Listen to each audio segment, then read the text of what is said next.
প্রিয় BA third সেমিস্টারের ছাত্রছাত্রীরা, তোমাদের যাদের মাইনর পেপারে পলিটিক্যাল সায়েন্স রয়েছে, তোমাদের জন্য আজকের এই ভিডিওটি অত্যন্ত গুরুত্বপূর্ণ। কারণ যাদের মাইনর পলিটিক্যাল সায়েন্স রয়েছে তাদের আজকে যে আমি প্রশ্নগুলো বলবো, সেই প্রশ্নগুলো যদি ভালো করে করে যাও, একদম 100% কোশ্চেন তোমরা কমন পাবে। এবং তোমাদের আজকে শুধু প্রশ্ন নিয়ে আলোচনা করব। যদি তোমরা চাও যে এই সমস্ত প্রশ্নের উত্তর তোমাদের আলোচনা করে দিই এবং ফ্রি পিডিএফ নোটস তোমরা পেতে চাও, তাহলে অবশ্যই তোমাদের কমেন্ট বক্সে লিখে জানাতে হবে এবং চ্যানেলটি সাবস্ক্রাইব করে পাশে থাকা বেল আইকনে ক্লিক করতে হবে। আমি তোমাদের উত্তরগুলো দিয়ে আলোচনা করব এবং তোমাদের নোটসগুলো আমি প্রোভাইড করে দেবো। তার আগে কোশ্চেনগুলো দেখে নাও, কারণ তোমরা ম্যাক্সিমাম জায়গা থেকেই নোটস কিনেছো। আমি এবারে থার্ড সেমিস্টারে তোমাদের সেরকম নোটস দিইনি, কারণ সেল করিনি। আমি তোমাদের যারা যারা বলেছে তাদেরকে দিয়েছি, বেশি ইউটিউবে পোস্ট করিনি। কারণ তোমরা বিভিন্ন জায়গা থেকে নিয়ে দেখো, দেখলে তোমরা কম্পেয়ারটা বুঝতে পারবে। ঠিক আছে, তাই জন্যই আমি এবারে ছাড় দিয়েছি। হ্যাঁ, যা দিয়েছি আমি তোমাদের ফ্রি অফ কস্টে অনেক নোটসই দিয়েছি, সেগুলো নাও। যারা আমাকে ভরসা করো, আমার পিবি স্টাডি ক্লাসের ওপর আস্থা রেখে রয়েছে, তাদেরকে আমি অবশ্যই দিয়েছি, হেল্প করেছি। ঠিক আছে, তো দেখো আমাদের মডুল 1 এবং মডুল 2 থেকে গুরুত্বপূর্ণ 5 নম্বরের প্রশ্ন সংক্ষিপ্ত টিকা লেখা আছে। সেখানে যে প্রশ্নগুলো তোমাদের আমি বলবো, তোমরা একটু নীল স্টার করা দেখবে। লাল স্টার করা, তোমরা বলেছে লাল স্টার করা, নীল স্টার করা, সেই নীল কমল লাল কমল ব্যাপার হয়ে গেল। অ্যাকচুয়ালি ওরকম ব্যাপার নয়। আমি তোমাদের বিষয়টি বলি। নীল স্টার করাগুলো তোমাদের থার্ড সেমিস্টারে মাইনরদের জন্য খুবই গুরুত্বপূর্ণ। লালগুলো ছিল হচ্ছে ফার্স্ট সেমিস্টারে মাইনরদের জন্য। সেগুলো আমি ইরেজ করিনি, কারণ সেখান থেকে অনেক প্রশ্ন কিন্তু ওখানে এসেছে, বাকিগুলো আসেনি। আমি ধরো 5টা স্টার দিয়েছি, তার মধ্যে ধরো 3টে এসেছে, 2টো স্টার মার্ক করা কিন্তু ওখানে আসেনি।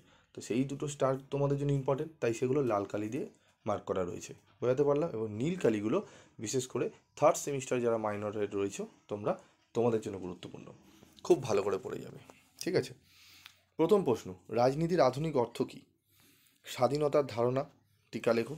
সার্বভৌমকতার বহুত্ববাদী ধারণা, সার্বভৌমকতার একত্ববাদী ধারণা। এই দুটো প্রশ্ন অবশ্যই অবশ্যই খুব ভালো করে পড়বে, বহুত্ববাদী এবং একত্ববাদী। এই দুটোর মধ্যে একটা 5-এ দেবে এবং একটা বড় প্রশ্নে দেবে 15 মার্কসের, বোঝাতে পারলাম। আরেকটি প্রশ্ন রয়েছে প্রতিরোধের অধিকার। এই 3টি প্রশ্ন অত্যন্ত গুরুত্বপূর্ণ, এই প্রশ্নগুলো পড়তে হবে। তারপর রয়েছে দেখো আমাদের সার্বভৌমকতার, এখানে 3টে প্রশ্ন গেল। এখানে জাতির ধারণা দাও। প্রশ্নটি অতটা গুরুত্বপূর্ণ নয়, তবে তোমরা যদি পড়তে চাও লাস্ট মিনিটের জন্য 3, 4, 5 এবং 1 নম্বরের প্রশ্নটি ভালো করে পড়বে। এই 4টি প্রশ্ন 5 নম্বরের জন্য ভালো করে পড়বে, বোঝাতে পারলাম। এবং যারা এই সমস্ত প্রশ্নগুলো পড়ে নিয়েছো অলরেডি, যারা আমার থেকে স্টাডি মেটেরিয়াল নিয়েছো, তারা অবশ্যই পড়ে নিয়েছো এবং কোয়ালিটি স্টাডি মেটেরিয়াল আমি তোমাদের উত্তরগুলো নিয়েও আলোচনা করব। আগে দিইনি, কারণ বহু এরকমও রয়েছে, কিছুজন রয়েছে যারা টিচাররা তোমাদের কাছে 400-500 টাকা বিক্রি করছে, আমার থেকে নোটসগুলো লুকিয়ে স্টুডেন্ট হিসাবে আমার থেকে নিয়ে তোমাদের কাছে সেল করছে বেশি দামে। তো যাই হোক, তোমরা এবার নিচ্ছ, আমার একটাই বক্তব্য যে কম রিজনেবল প্রাইসে তোমরা যেগুলো পাচ্ছ সেগুলোই তোমাদের অনেক বেশি দামে নিতে হচ্ছে। তাই তোমাদের বলবো একটু পিবি স্টাডি ক্লাসের সাথে থেকো, তোমরা অন্তত ঠকবে না। কারণ অনেক ছাত্রছাত্রী রয়েছে, একজন দু তিনজন কেঁদে কেঁদেই আমাকে বলছে যে স্যার আমি 1000 টাকা দিয়ে এক জায়গায় নোটস কিনেছি, আমি অনেক কিছু বুঝতে পারছি না, ফোন করছি ফোন তুলছে না, কী করবো স্যার? তো তাকে আমি কী উত্তর দেবো? ঠিক আছে, তো এই জিনিসগুলো খুব খারাপ লাগে, স্ক্যাম জাতীয় জিনিসে পা ফেলে সে মানে অনেক বহু কষ্ট করে, ঠিক আছে, আর কি বলবো, মানে খুব কষ্ট করে সে কাজ করে সে পড়াশোনা করছে, তাকে এরকম করে করে দিয়েছে। তো জিনিসগুলো খুব খারাপ লাগে। চেষ্টা করি তোমাদের সেগুলোকে যাতে না হয় তাই জন্য বোঝানো। দেখো তারপর কোশ্চেন রয়েছে আইনের বিভিন্ন উৎস। ঠিক আছে, আইনের বিভিন্ন উৎস খুব ভালো করে পড়বে। স্টার রয়েছে নীল কালিতে, ব্লু কালার তোমাদের স্টার রয়েছে, তার মানে টোটাল এখান থেকে তোমরা পাচ্ছ নীল কালি স্টার রয়েছে 4টি এবং লাল রয়েছে 1টি, মানে টোটাল 5টি প্রশ্ন তোমাদের আগে পড়তে হচ্ছে। আচ্ছা চলো, তারপর আমরা প্রশ্ন কি পড়বো, স্বাধীনতা ও সাম্যের মধ্যে সম্পর্ক। এটি লাল স্টার রয়েছে, এটি পড়বে ভালো করে। জন রলসের ন্যায় তত্ত্বটি আলোচনা করো। এই জন রলসের ন্যায় তত্ত্বটি 5 মার্কসের থেকে আমি বলবো তোমরা এইটা 15 মার্কসের জন্য পড়ে যাও। 15 মার্কসের জন্য পড়ে যাও, যদি 5 মার্কসের আসে ওখান থেকে কিছুটা লিখে তোমরা করে দেবে কমপ্লিট। আর যদি না আসে, 15 নম্বরে আসে, তাহলে 15 নম্বর লিখবে। আমি বলবো এটা 15 নম্বরের জন্য করে যাও। আমার মনে হচ্ছে কোনো কারণবশত 15 নম্বরে এটা আসতে পারে। আমি 5 মার্কসে রেখেছি, তবে এবার লাস্ট মিনিটের জন্য আমার মনে হচ্ছে 15 নম্বরে আসবে। আমি আর ওদিকে লিখিনি, 15 নম্বরে নিয়ে যাইনি। এখান থেকে তোমরা একটু শুনে নাও, ঠিক আছে? ভালো করে শুনে নেবে এবং নোট করে নেবে যে জন রলসের ন্যায় তত্ত্বটি 15 মার্কসের জন্য পড়তে হবে। বোঝা গেল? আচ্ছা, সাম্য স্বাধীনতা, সম্পর্ক, ব্যক্তি স্বাধীনতা, রাজনৈতিক বাধ্যবাধকতার ধারণা আলোচনা করো। যেগুলো লাল কালার স্টার রয়েছে সেগুলোকে বারবার বলছি খুব ভালো করেও পড়বে, কিন্তু সেগুলোকে ইগনোর করবে না, এবং নীলগুলো অবশ্যই করবে, একদম মিস করবে না। নীলগুলো আগে বেছে নিয়ে পড়ে নাও, তারপর লালগুলো পড়ো, তারপর বাকিগুলো পারলে পড়বে। বোঝাতে পারলাম?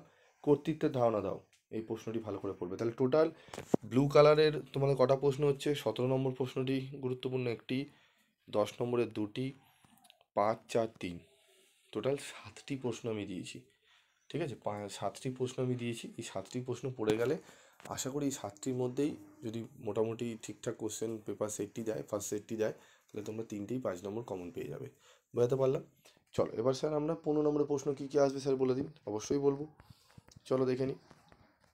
মডেল 1 থেকে যে 15 নম্বর প্রশ্নগুলো পড়বে, ঠিক আছে? এখানে দেখো, তুমি কি মনে করো, আমি বাকি দুটো প্রশ্ন ওপরে রয়েছে আমি আলোচনা করলাম না, এটা পড়তে পারো, ঠিক আছে? তবে যেগুলো ইম্পর্টেন্ট সেগুলো আগে আমি তোমাদের বলছি, বাকিগুলো পরে পড়বে। নীল কালিতে স্টার করাগুলো আগে ভালো করে রেডি করে নাও। তুমি কি মনে করো স্বাধীনতা, সাম্য, সম্পর্কযুক্ত ধারণা? উত্তরের সপক্ষে যুক্তি দাও। ক্ষমতা ও কর্তৃত্বের মধ্যে সম্পর্ক আলোচনা করো। এই দুটো প্রশ্ন অত্যন্ত খুব গুরুত্ব সহকারে পড়বে, ঠিক আছে?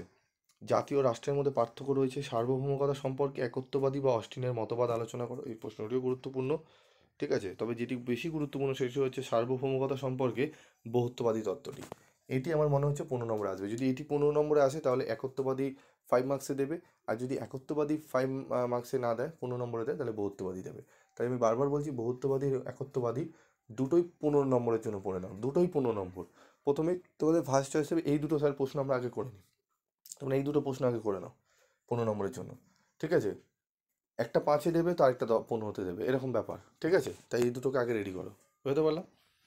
তাহলে ব্লু কালারের মার্কসের কটা আছে এখানে কোশ্চেন? 3টে কোশ্চেন আমি কিন্তু স্টার মার্ক করেছি মডিউল 1 থেকে, মাত্র 3টে করেছি। 3টে প্রশ্ন আগে রেডি করে নাও, তারপর বাকি প্রশ্নগুলো যদি পারো পড়তে পারো, ঠিক আছে? আগে 3টে প্রশ্ন কমপ্লিট করো।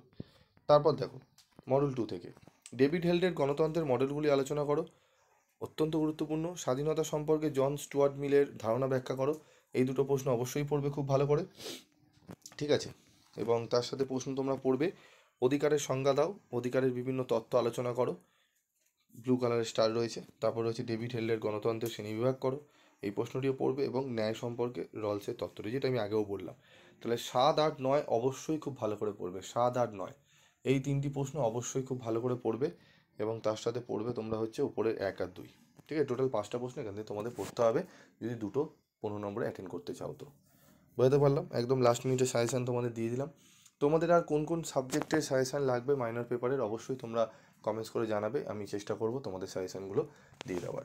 আজকের মতো ভিডিওটি শেষ করছি, দেখা হচ্ছে পরবর্তী ভিডিওতে। সকলে ভালো থেকো, সুস্থ থেকো।